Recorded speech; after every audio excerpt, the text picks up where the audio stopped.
Bonjour, aujourd'hui je vais vous parler d'un composant standard de l'électronique analogique, un composant qui permet de réaliser des fonctions élémentaires que sont les amplificateurs, les comparateurs simples, comparateurs à un seuil, ou les comparateurs à hystérésis, voilà, fonction électronique qu'on abordera plus tard dans ce cours. Donc le composant dont je vais vous parler aujourd'hui, il se nomme amplificateur opérationnel. Voilà. Et quand vous aurez comme moi, la flemme d'écrire complètement amplificateur opérationnel, vous pourrez utiliser l'abréviation AmpliOp, ou même dire AmpliOp, des fois, et écrire même AO, et des fois on compte comme abréviation AOP. Alors, qu'est-ce que c'est qu'un amplificateur opérationnel? Eh bien, c'est un circuit intégré, c'est-à-dire un circuit qui contient à l'intérieur un autre circuit qui est sous forme microscopique, le plus souvent. Voilà. Et ce circuit intégré, donc souvent c'est un petit boîtier avec au moins 5 pattes, parce qu'on verra qu'il y a 5 connexions minimum. Et voilà, souvent on les trouve nous dans des boîtiers dans lesquels on a à peu près 8 pattes dessus, et certaines qui sont non exploitées, c'est-à-dire qui sont non connectées. Voilà. Alors une fois qu'on a dit ça, là je ne viens pas, enfin le boîtier vous verrez ça en TP, il n'y a pas de souci.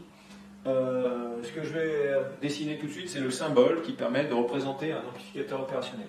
Donc, quand on veut dessiner sur un schéma un amplificateur opérationnel, on fait un triangle comme ça. Et ce triangle, du côté gauche, on va avoir deux entrées, donc deux connexions, une entrée plus et une entrée moins, comme ça. Et puis sur la droite ici, il y a la sortie de l'amplificateur opérationnel. Alors ça fait 3 connexions, hein, je vous en ai promis 5. On va commencer par ces 3-là. Et on va définir, alors, ici, il va y avoir ce qu'on appelle une référence des potentiels, c'est-à-dire un potentiel de référence, qu'on va appeler le 0 volt. Et par rapport à ce 0 volt, eh bien, la tension qu'on aura sur l'entrée plus, on l'appellera VE+. La tension sur l'entrée moins, on l'appellera VE-. Et la tension sur la sortie, on l'appellera VS, comme ça. Donc voilà, pour le moment, 2 entrées, une sortie. Et effectivement, pour que ça puisse fonctionner, il faut 2 autres connexions impératives. Et il faut ce qu'on va appeler les alimentations, c'est-à-dire les fils qui vont permettre d'alimenter le circuit qui est à l'intérieur du composant du circuit intégré. Donc les 2 alim, on les représente comme ça.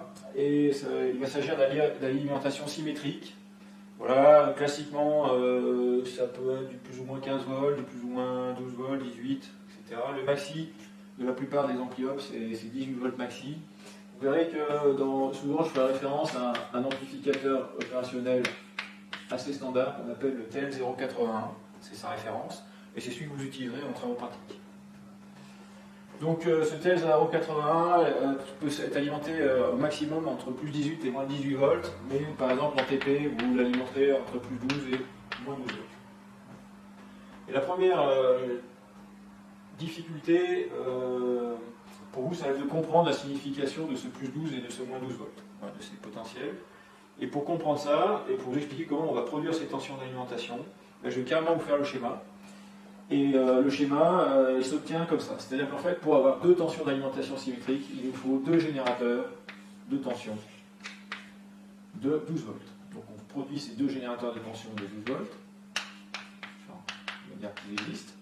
Et on va décider qu'entre les deux, ici, par définition, là, ça sera le potentiel 0. C'est-à-dire que le point milieu, ici, on va le relier au 0 volt. Et une fois qu'on a fait ça, eh bien, forcément le potentiel ici sera 12 volts au-dessus du 0, puisque le générateur impose une différence de potentiel de 12 volts, une tension.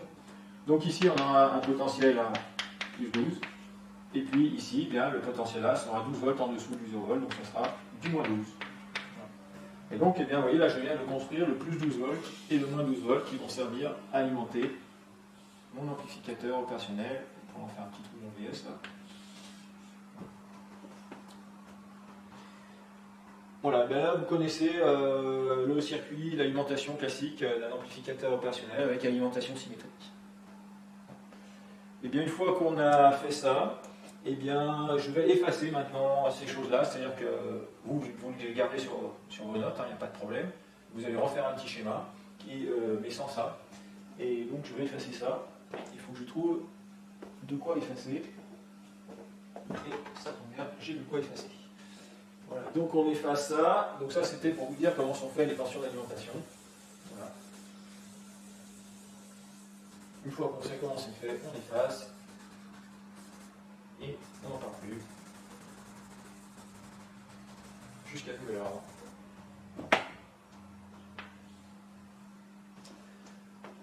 Voilà.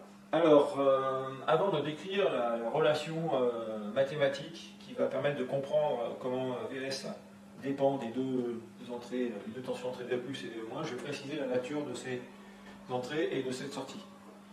Alors, ces deux entrées là sont des comment dire, sont étudiées, enfin le circuit qui est à l'intérieur est étudié pour que les courants sur ces deux entrées soient quasi nuls, voire nuls pour même certains composants réels. Pour le TL81, dans la doc, c'est affiché en picoampères, c'est-à-dire des courants extrêmement faibles. Et dans le cas idéal, eh bien, on considérera que ces courants d'entrée sont complètement nuls. Donc les courants d'entrée, voilà, considérez que c'est zéro, sauf indication contraire dans les exercices.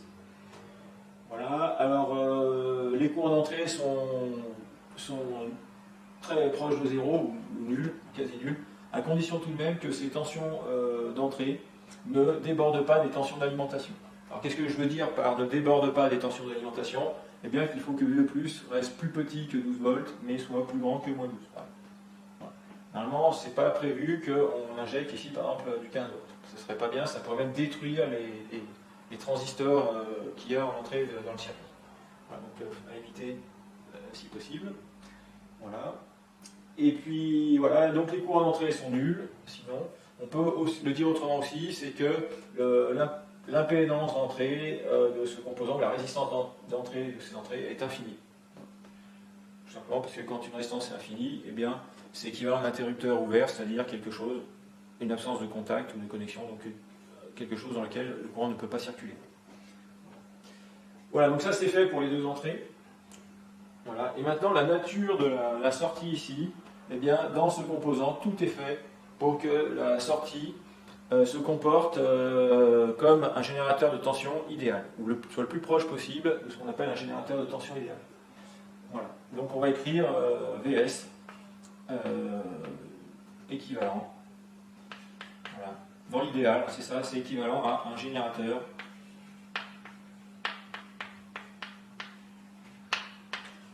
de tension idéal, parfait, n'importe. Alors, ça veut dire quoi que c'est un générateur de tension parfait? Eh bien, ça veut dire que la tension qui va être ici va dépendre uniquement de la volonté de l'amplificateur opérationnel et sera complètement indépendante du courant que devra débiter cet amplificateur opérationnel. Voilà, qui doit débiter 0 A, 1 mA, 10 mA, mettons 1 A. Le VS sera décidé par l'amplificateur opérationnel. C'est-à-dire, donc ici c'est IS, voilà. Et pour que voilà, le IS il apparaît quand on branche en sortie d'ampli, c'est-à-dire ce qu'on va appeler plus de charge. Donc une autre façon de le dire, ça, c'est de dire que VS est indépendant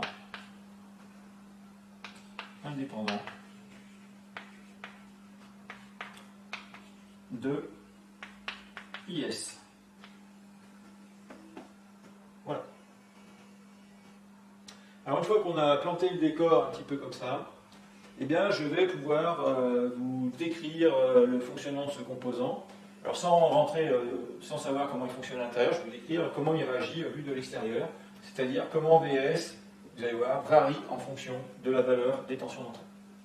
Alors j'ai dit VS varie, vous allez voir, parce que la relation va être la suivante, c'est-à-dire que le modèle mathématique qui convient pour décrire ce composant, eh bien, c'est de dire que le dV sur dt, c'est-à-dire la vitesse de variation de VS par rapport au temps, eh bien, ça va être proportionnel à une constante de proportionnalité que je vais appeler K, eh bien proportionnel à l'écart des deux tensions d'entrée. Alors cet écart des deux tensions d'entrée, on va lui donner un nom, on va appeler ça epsilon aussi, on la note souvent epsilon. Et donc epsilon, ben, c'est la tension entre l'entrée plus et l'entrée moins. On réfléchit comme ça. on reviendra sur la signification un peu plus profonde de cette relation. Simplement, on va préciser les unités. Donc epsilon, c'est une tension en volts, un écart de tension en volts. dV sur dt, c'est une vitesse de variation de la tension. Et vitesse de variation de tension, ça va être en volts par seconde. Voilà. Et donc K, eh bien, c'est la constante de proportionnalité entre ces deux grandeurs. Et donc K, ça va s'exprimer en volts par seconde. Voilà. Par seconde. Par volt. On injecte des volts à l'entrée, on passe multiplié par K, ça donne des volts par seconde. Alors, on va le laisser comme ça, on ne va pas simplifier, c'est très très bien de le mettre comme ça. Alors maintenant, on va attaquer la signification un peu profonde ou qualitative de cette formule. Donc, de ça, on va déduire quelques petits trucs. Donc, on va voir si vous savez interpréter cette formule. Par exemple, si je vous dis que VE+ est égal à VE-, qu'est-ce que vous pouvez en déduire pour Vs? C'est la question. Alors, si VE+ est égal à VE-, je vous fais le raisonnement, hein, eh bien, c'est sûr que epsilon, c'est la différence des deux, donc ça vaut 0. Si epsilon vaut 0, ça veut dire que dvs sur dt vaut 0. Et de ça, eh bien, on en déduit quoi? Et on en déduit que Vs est égal à quoi? Voilà, je vais se réfléchir. Voilà, donc ceux qui ont pensé 0, c'est faux. La bonne réponse, c'est Vs égale constante. C'est-à-dire, quand une grandeur ne varie pas, ça veut simplement dire qu'elle est constante. Ça ne veut pas du tout dire qu'elle est nulle. Les autres situations, c'est VE+, plus grand que VE-. Là, ça nous fait un epsilon positif. Ça veut dire que dvs sur dt est positif. Et quand dvs sur dt est positif, ça veut dire que Vs est croissante. Voilà, typiquement, si dvs sur dt vaut 1 volt par seconde, admettons, eh bien, ça signifie que chaque seconde, Vs augmente de 1 volt. Très précisément. Et puis, donc, le dernier cas de figure qualitatif, pour se ramener à utiliser, pour avoir une idée du fonctionnement des circuits, et plus tard, eh bien, c'est quand VE+ est plus petit que VE-, et dans ce cas-là, eh bien, on en déduit que Vs sera décroissant. Alors, fondamentalement, un ampli-op, c'est ça. C'est-à-dire que quand on a dit ça, on a déjà dit beaucoup de choses sur le composant. Alors, on a sa nature profonde, et qualitativement, ça se traduit par tout ça.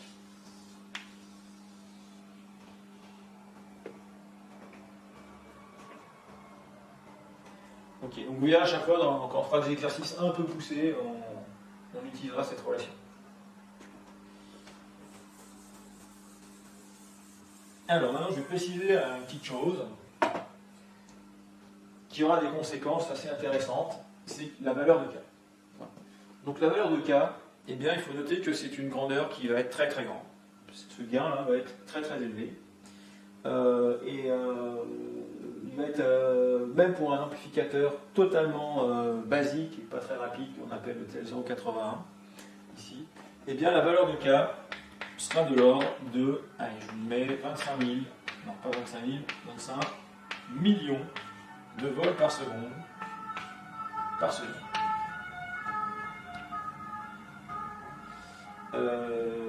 Alors ça fait beaucoup de zéros. Alors, il y a une autre façon de l'écrire pour avoir moins de 0 qui est tout à fait, je vais mettre égal, on va mettre sensiblement égal, voilà. Sensiblement égal, et une autre façon d'écrire avec moins de 0, eh bien c'est d'écrire 25 volts par microseconde. Au lieu des 25 millions par seconde. Alors pourquoi c'est équivalent? Une microseconde c'est 1 million de fois plus petit qu'une seconde, donc si on monte de 25 volts en une microseconde, eh bien au même rythme, en une seconde, on a fait 1 million de fois plus de progression, c'est-à-dire 25 000. Voilà la base de la base. Okay. Alors avant d'aller plus loin là-dessus, j'aimerais attirer votre attention sur le fait que cette formule peut s'écrire d'une autre manière. Et on va le faire maintenant. Les unités, allez, je les efface, on n'en a pas trop besoin. On va dire que vous avez ça en tête, désormais, pas de problème. La version qualitative, c'est noté. Et je repars de ma relation fondamentale. Je vais bien encadrer ici. Voilà, on va epsilon quand même. Eh bien, cette relation, on peut l'écrire d'une autre manière, un petit peu différente. On peut écrire dvs égale k fois v plus moins v moins fois dt. C'est-à-dire, pendant un petit intervalle de temps infinitésimal dt, eh bien, la variation de vs se calcule en multipliant v plus v moins par k et par dt. Voilà. Et quand on va avoir une grosse variation de vs, ce qu'on va appeler delta vs, eh bien, on va sommer les petites variations de vs au cours du temps, on va faire une somme de type intégrale, un instant de départ qu'on appelle t0, un instant final qu'on va appeler t1. Voilà.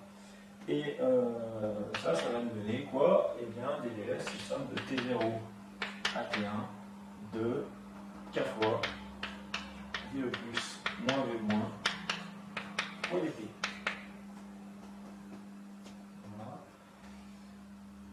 Alors, delta Vs, ça va être quoi? Delta Vs, ça, c'est la variation de Vs entre T1 et T0. Donc, c'est Vs de T1 moins Vs de T0. Voilà. En passant le Vs de T0, qui est un signe moins ici de l'autre côté, on obtient au final Vs à l'instant T1. Ça sera le Vs à l'instant T0. Vs initial, on va dire. Plus, ici, je vais mettre l'intégrale, mais vous voyez, le K est une constante. Voilà, K, somme de T0 à T1 qui est de V plus moins V moins fois dt.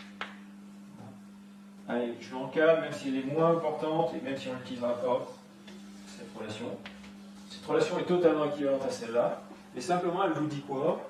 Eh bien, elle vous dit que fondamentalement, un amplificateur opérationnel, c'est un amplificateur intégrateur, parce qu'ici il y a une intégrale, d'accord, et qui amplifie la différence entre qui intègre et puis multiplie par un coefficient, donc amplifie, l'écart de tension qu'il y a entre ces deux entrées. Donc on pourrait qualifier ça d'amplificateur différentiel intégrateur, ou d'amplificateur intégrateur différentiel. Je ne sais pas vous le dire, ça n'a pas tellement d'importance. Voilà.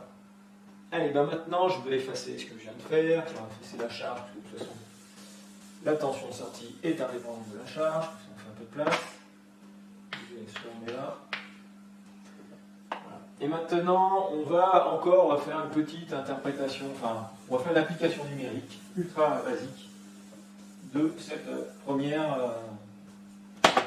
de cette expression. Donc, on va supposer, allez, que V plus est constante égale à 1 volt et V au moins est égal à 0 volt. Donc, si j'applique la formule qui est juste au-dessus, qu'est-ce que je vais obtenir de ça? Bien, dvs sur dt égale, je vous le fais rapide, ça fait 25 millions, et ça vaut, j'ai mis 1 là j'ai mis 0, 1 moins 0, ça fait 1. Donc, 25 millions de volts par seconde, ou 25 volts par microseconde. Donc ça veut dire ça que Vs va croître au rythme de 25 volts par microseconde. Donc, si ça dure une microseconde, ce truc-là, on peut naïvement penser que Vs va croître de 25 volts. Mettons qu'au départ Vs soit nul, on prend cette hypothèse. Et au bout d'une microseconde, on a 25 volts. Au bout de 2 microsecondes, on devrait avoir 50 volts, etc. Au bout d'une seconde, on devrait avoir 25 millions de volts. Voilà. Alors, est-ce que ça va vraiment se passer comme ça? Est-ce qu'on va vraiment atteindre 25 millions de volts alors que notre ampli est alimenté simplement en plus 12 et en moins 12? Alors ça ne va pas être possible d'obtenir 25 millions de volts parce que de toute façon la tension de Vs, elle va être produite en interne à partir des tensions d'alimentation. Et en fait le Vs ne pourra pas déborder des tensions d'alimentation. Voilà. Il ne pourra pas dépasser 12 volts, il ne pourra pas descendre en dessous de moins 12 volts. Et là on est en train de toucher du doigt que la fameuse relation qui est ici, eh bien, elle va être vraie, mais pas dans toutes les conditions, pas à toutes conditions. Et notamment, la première condition, c'est que Vs ne déborde pas des tensions d'alimentation. Voilà. Et quand Vs débordera des tensions d'alimentation, on dira que l'amplificateur sature, qu'il est saturé, qu'il va saturer par rapport à ces tensions d'alimentation. Alors, pour rendre ça très concret, je vais faire un petit graphe pour vous montrer ce qui va se passer. On met le temps. Ici, bien, je mets, c'est pas le plus que je mets, c'est Vs. Voilà. Et mettons qu'au début, Vs soit nul, peu importe, c'est pas trop critique. Voilà. Ben, au début, donc VS est nul, on est loin des tensions d'alimentation. Eh bien, cette formule s'applique et VS va croître au rythme de 25 volts par microseconde. Donc, mettons, voilà, donc il va croître à pente constante, comme ça. Et à un moment, ici, on va atteindre un plafond proche de 12 volts. Voilà. Et quand on atteint ce plafond, eh bien, l'ampli sature. Il ne peut pas aller plus haut. Bon, alors, ce plafond qui est proche de 12 volts, on va l'appeler, on va lui donner un nom, on va appeler ça VSAT+, c'est-à-dire la tension de saturation positive de l'ampli, et on va dire qu'elle sera sensiblement égale à 12 volts, et même souvent on prendra égal à 12 volts pour simplifier. Mais en pratique, la tension de saturation positive est toujours un petit peu inférieure à la tension d'alimentation. Par exemple, avec le TL081, on va trouver 11 volts ou 11,2 volts, quelque chose comme ça. Voilà.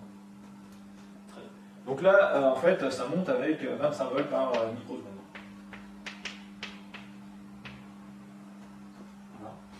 Et bah tiens, on va faire un petit calcul. Combien de temps ça prend pour atteindre les 12 volts? Alors on peut faire à l'envers. La tension qu'on atteint ici, c'est 25 volts par microseconde, que multiplie le nombre de microsecondes. Hein. Et donc si on va avoir le nombre de microsecondes ici, il faut retourner la formule. Alors je vous fais rapide, hein, mais il faut faire les 12 volts divisé par les 25 volts par microseconde. Donc on fait 12 divisé par 25, et je mets les unités, 12 divisé par 25 volts par microseconde. Je vais les unités parce qu'il faut bien comprendre que quand je fais ce calcul, eh bien le résultat, je vais l'avoir en microsecondes. Et ben 12 divisé par 25, ça fait à peu près un demi, en fait ça fait 0,48 microsecondes.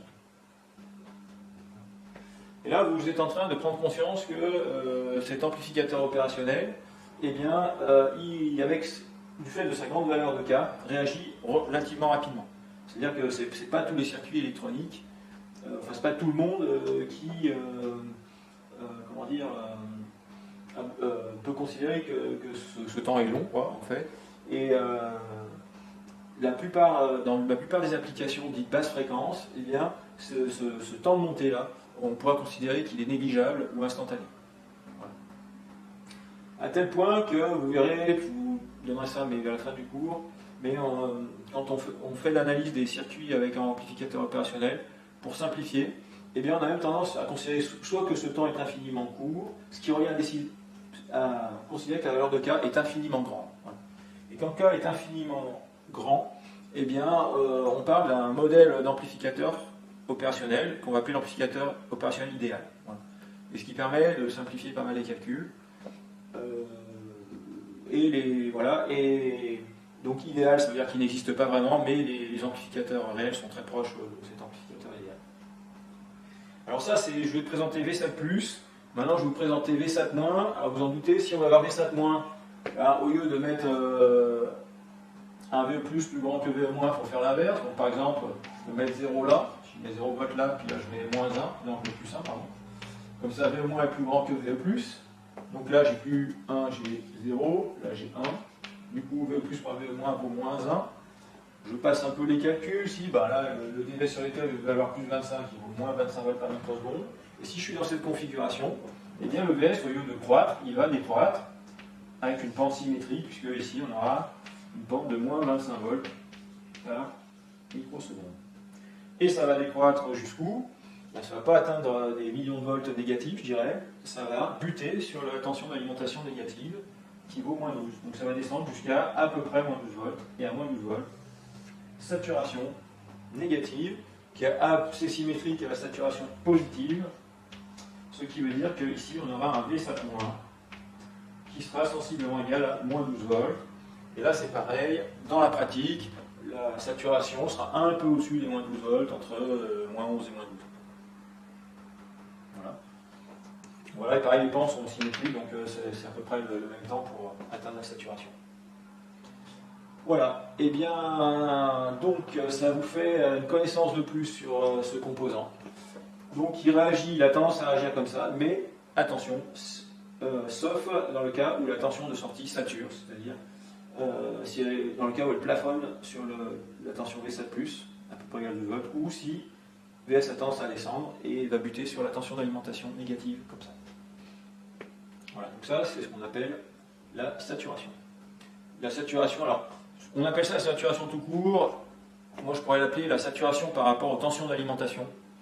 Parce qu'on va voir aussi qu'il y a un deuxième phénomène de saturation dans le fonctionnement des amplis qui est un peu plus subtil, qui est un peu moins connu, mais que je vais vous décrire quand même parce que ça a son importance. Voilà, et on va faire ça maintenant. Alors, je vais effacer ce qui compte cette courbe-là, voilà, c'est ces deux petites courbes, et je vais vous parler d'un autre type de saturation qui va porter un nom, un nom qui cache un peu le mot saturation. On va appeler ça la vitesse de balayage ou le slew rate. Voilà, je n'en dis pas plus. Pour comprendre ce que c'est que cette deuxième saturation un peu plus subtile, en fait, il suffit de retranscrire cette formule par un graphe. Donc on va faire un petit graphe qui rend compte du fonctionnement de cette formule. Donc en fait, en entrée de la formule ici, il y a epsilon, et en sortie, il y a dvs sur dt. Et en fait, la formule dit qu'il y a proportionnalité entre ces deux grandeurs, donc proportionnalité, et bien ça veut dire que dvs est proportionnel à epsilon, et ça, point de vue graphique ou courbe, ça se traduit par une droite comme ça. Bon, alors cette droite, eh bien, elle a une pente qui correspond donc à K, voilà, donc 25 millions. La pente vaut 25 millions. Alors, on va dire que j'ai mis les bonnes échelles pour que ça fasse quelque chose comme ça. Voilà. 25 millions, ça veut dire quoi, typiquement? Ça veut dire que si ici j'ai 1 volt, voilà, et bien la valeur correspondante de dV sur dt, ça sera 25 millions de volts par seconde. Alors 25 millions de volts par seconde, je peux l'écrire aussi 25 volts par microseconde. Donc on va mettre comme ça, 25 volts par microseconde, etc., etc. Donc ça c'est cette relation. Et en fait, quand on fait affaire à un enveloppe réel, avec sa circuiterie réelle, eh bien, il va se passer un phénomène de saturation sur cette courbe. C'est-à-dire que quand on fait progresser epsilon, eh bien, il y a un moment où epsilon a beau grandir, dv sur dt va s'arrêter de grandir. Il se trouve que pour le T0,80, c'est à peu près pour epsilon égal à 1 volt. Et là, il y a ce qu'on appelle une saturation, c'est-à-dire dv sur dt plafonne à une valeur. Voilà. Une valeur que je vais appeler le dvs sur dt sat. Je vais mettre sat plus parce que c'est une valeur positive, une saturation positive.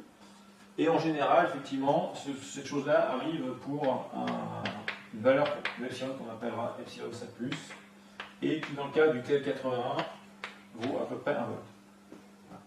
Et bien sûr, ce phénomène-là est symétrique, c'est-à-dire qu'en fait, quand on met des epsilon négatifs, ça fait d croix de vs, donc ça fait un dv sur dt négatif, donc c'est ce qu'on obtient ici.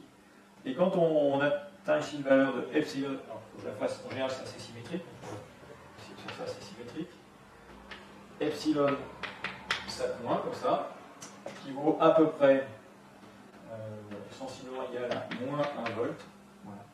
Eh bien, on va avoir un phénomène de saturation négative, comme ça, voilà, avec un dvs sur dt sat plus. Voilà, la valeur ici, on appelle ça, c'est dvs sur dt. Je dis sat plus, non, c'est pas sat plus, c'est sat moins, parce que c'est la saturation négative. Et dans le cas du TL81, ça va nous donner à peu près moins 25. Je pense que ça passe mieux le blanc. Moins 25 volts par microseconde. Alors les 25, là, ça dépend des amplis. Il y en a qui ont des valeurs un peu différentes. Voilà. Et donc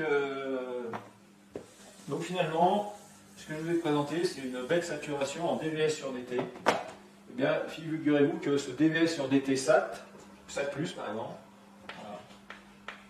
C'est jamais indiqué comme ça dans les docs, en fait, dans les documentations d'ampli.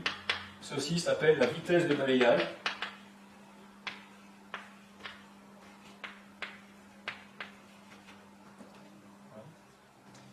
Et ça, on le voit très rarement écrit, c'est hyper rare parce que les docs sont en anglais, et en anglais ça s'appelle le slew rate.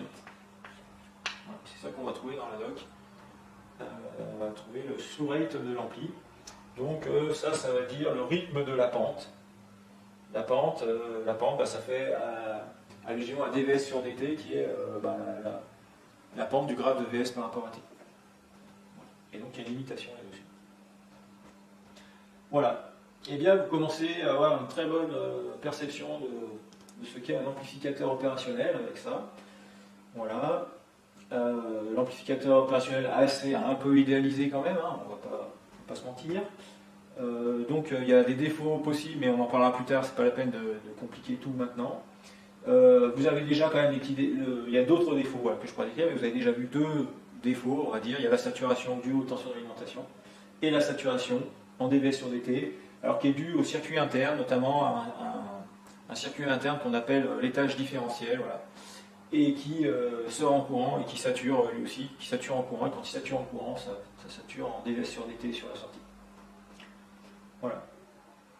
Alors à partir de là, pour conclure, je vais quand même dire 2-3 petites choses. Voilà. Je vais vous dire que le symbole qui est ici pour l'ampli-op, si je vous le décris, c'est celui que vous allez rencontrer 99 fois sur 100. Mais il existe un autre symbole qui est en norme européenne, ou norme française, je ne sais pas si. Enfin, qui est très peu répandu à part dans l'éducation nationale. Donc généralement, je crois qu'on fait un petit carré comme ça. On met un rond pour dire que c'est un ampli, on met les deux entrées comme ça et la sortie là. Voilà. Et puis quand on veut parler de l'amplificateur opérationnel idéal, donc un truc qui n'existe pas mais qui est un concept finalement, qui correspond assez bien à la réalité, eh bien on met un petit infini comme ça, je ne sais plus si on le met en haut ou en bas, voilà, qui veut simplement dire que la valeur de K est réputée très infinie. Pas seulement très très grande, mais infinie. Bon, je vous le mets au cas où vous le rencontreriez, mais je pense que la probabilité est extrêmement faible. Donc voilà, c'est fait. Autre chose que je veux vous dire avant de clore, c'est que cette modélisation du fonctionnement de l'ampli-op n'est pas classique. Si vous allez sur Internet, voilà, 9 fois sur 10, avec 99 fois sur 100, si vous regardez des cours sur les ampli-op, etc., si vous en visionnez, les gens vont vous écrire non pas dVs sur dt égale K fois epsilon, mais ils vont mettre Vs. Alors ce modèle-là, il est beaucoup moins, à mon sens, beaucoup moins pertinent que celui que je viens de vous décrire. Voilà. Et il ne correspond pas à la philosophie de ce composant qui est vraiment conçu pour être un amplificateur intégrateur et pas un amplificateur comme ça, proportionnel. En fait, écrire ça, c'est avoir une méconnaissance de la philosophie du composant, pour moi. Voilà.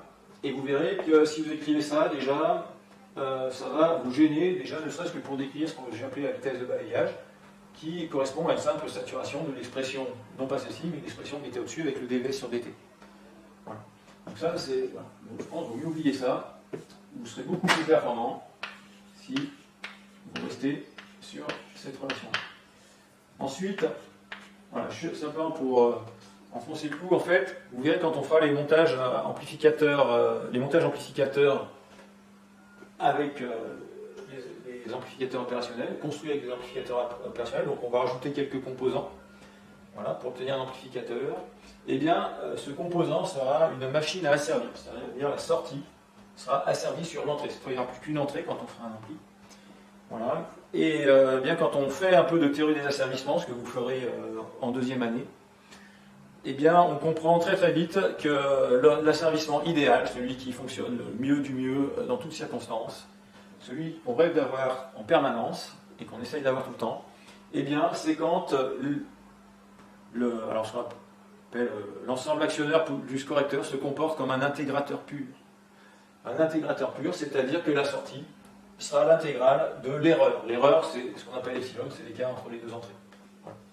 Bon, il faut comprendre ça aussi quand on ferait des cours d'asservissement, mais ça sera en deuxième année de formation. Et donc, voilà, quand on veut faire des asservissements proprement, eh bien, une façon de faire très très performante, c'est de s'arranger pour que l'ensemble actionneur plus correcteur plus actionneur, se comporte comme un intégrateur pur. Une fonction intégrateur pure, et c'est pour ça que les ampli-op qui sont destinés à faire des asservissements les plus parfaits possibles sont conçus pour se comporter comme des amplificateurs intégrateurs au maximum. Voilà. Allez, j'ai terminé pour cette première présentation de l'amplificateur opérationnel. La prochaine fois, on commencera à étudier les fonctions élémentaires qu'on peut réaliser avec ce composant. Donc je vous avais cité au début les amplificateurs, donc je viens de le dire, les comparateurs, Et il y a deux races de comparateurs, les comparateurs à un seuil, ou comparateurs simples, et les comparateurs à deux seuils, qu'on appelle aussi des comparateurs à hystérésis. Voilà. Et bien, ça fera notre programme de la prochaine vidéo, je pense. Voilà. Allez, à bientôt.